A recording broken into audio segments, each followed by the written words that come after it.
I'm going to share with you my approach on agriculture with the hopes of making each and every one of you reconceptualize your views on the challenges and opportunities that the sector presents. Farming is important, and by the end of this talk, I want to leave you with the understanding that if we change the way we approach farmers, we have the potential to transform the agriculture ecosystem for the better. So on the left of the screen is a man named Peter. Peter is a farmer. And my friend and co-founder Charlie Nichols and I met Peter in 2012 at his farm in Getcha, which is in central Kenya, about an hour and a half away from here. Peter lives with his mom, his wife, and his 3 kids. And when we met Peter, he was making $600 per year, or 54,000 shillings per year. It's not a lot of money to feed 6 mouths, let alone send his kids to school. And there are a lot of people like Peter.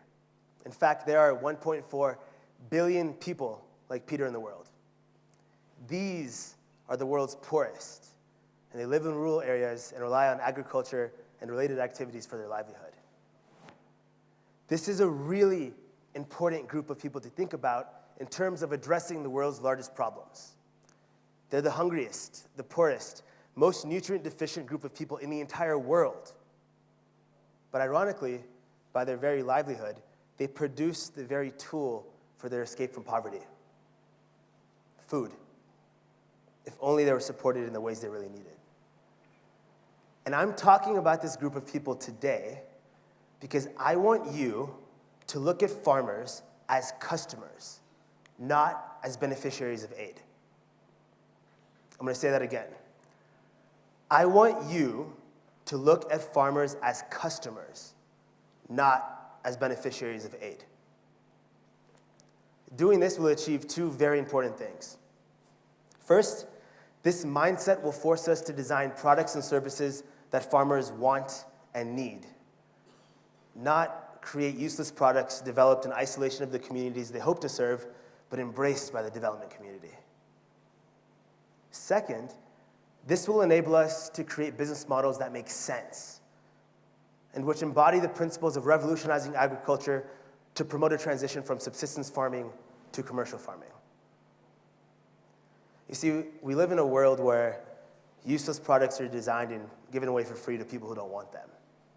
And it's because the funding that is paying for the products is not coming from the people who are using the products. And we need this to change if we ever hope to achieve poverty eradication.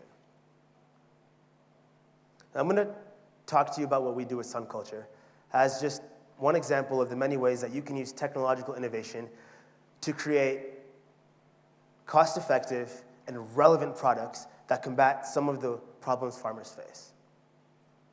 So back to Peter.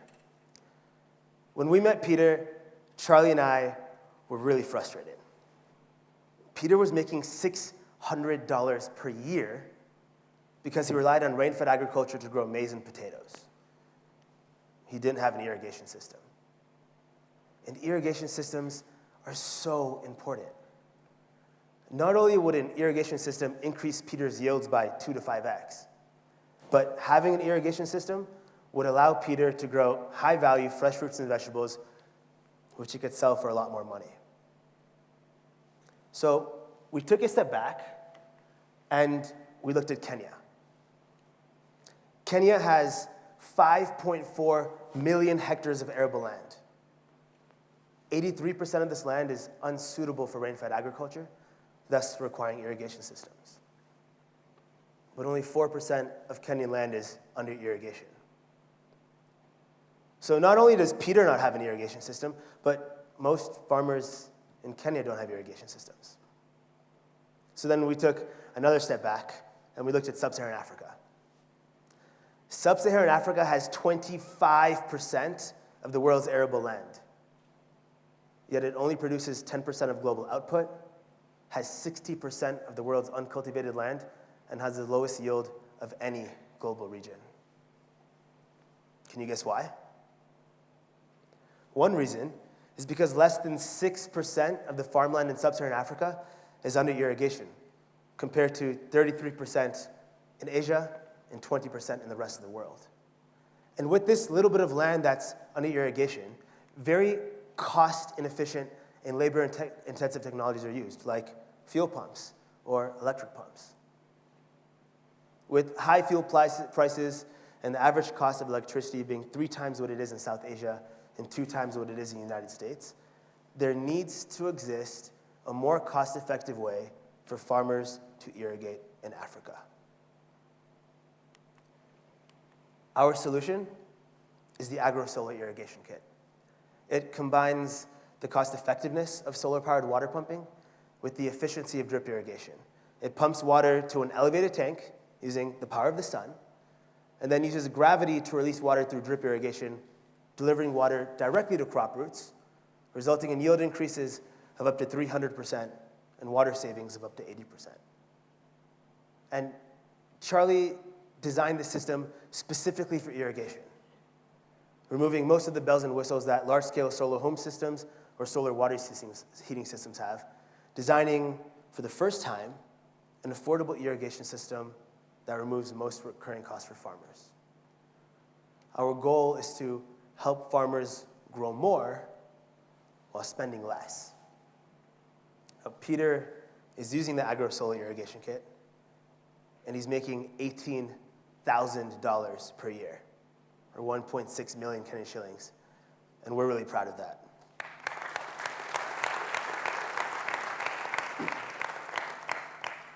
The point I want to drive home is that we need to develop products for people like Peter. For our first 7 months in Kenya, Charlie and I ran field trials. Every day, we'd go out to one of our 2 pilot sites, sit, and watch how farmers would interact with our system. We studied what interactions they wanted to have, what the high touch points were, what the possible points of failure were, and we continued to iterate. We had to make sure that not only would this technology be amazing, but it had to be amazing for smallholder farmers. This has been our philosophy throughout our journey, and it's the principle on which SunCulture's mission was founded. Doing this allowed us to create a product that we could sell to farmers, keeping in mind their feedback and their needs as paying customers. But that's all on the tech side. When designing and building products for the poor, it's really easy to forget that technology is just one piece of the solution, that people need systems and structures in place in order for them to get maximal value from the products that they're using. And so many tech companies just throw tech at people and they leave it at that. If you go and visit rural farmers, you'll notice that their homes have turned into moratoriums for unserviced, broken, and irrelevant products. These farmers will never go back to those companies for anything. And that's how we started to realize that the agriculture value chain was extremely disconnected. If a farmer wants to farm, she has to go to a bank to get a loan, get her soil analyzed, have an agronomist interpret those results, go find inputs, go find an irrigation system, find someone to install the irrigation system, find someone to train her on how to use the irrigation system, find market information, and then find market. That's really difficult. So Charlie and I decided to roll the dice. We said that not only are we going to try to change the way farmers look at irrigation, but we're going to try to change the way farmers interact with the companies that are selling them products. So we looked at the agriculture value chain, and we were astounded by the lack of comprehensive solutions on the market. And even though SunCulture is still a very young company, we have a vision of being a one-stop shop for smallholder farmers. When a farmer comes to us, we send a technician to her farm to do a survey. We get her soil analyzed. Our agronomist sits down and interprets the results with her. We do all of the installation, the training, the agronomy support, the after-sales support in-house. And at the center of all of these services is a paying customer. We realized that farmers will pay for services that they need. And if they don't pay for it, either they don't need it or it's not affordable enough. which forces us to continue to iterate until we get it right. It's much easier to ignore feedback from a beneficiary who gets their products for free. But feedback from a paying customer can be brutal and has the potential to bury a company. And that is the principle that I want you all to approach development with. I hope I've made it clear that agriculture is important and that reimagining the agriculture sector as an interdependent ecosystem is crucial for improving the lives of those who depend on it. But designing customer-driven technologies can only have an impact if implemented in supportive environments. SunCulture is just one of many companies whose success depends on what I identify as the 3 core conditions for a strong agriculture value chain. First is policy. We need to create regulations that support the uptake of renewable energy products and irrigation systems for farmers. And Kenya is not doing a bad job at that. Last year, Kenya imposed a 16% VAT on all imported solar products, which made affordable products not so affordable. But this year, they took that tax away, and these policies need to be supported. Second is finance. We need financial institutions to give more long-term loans to farmers. We can achieve this by educating financial industries, or we can do this by giving them access to market information, which will help them design better loan products.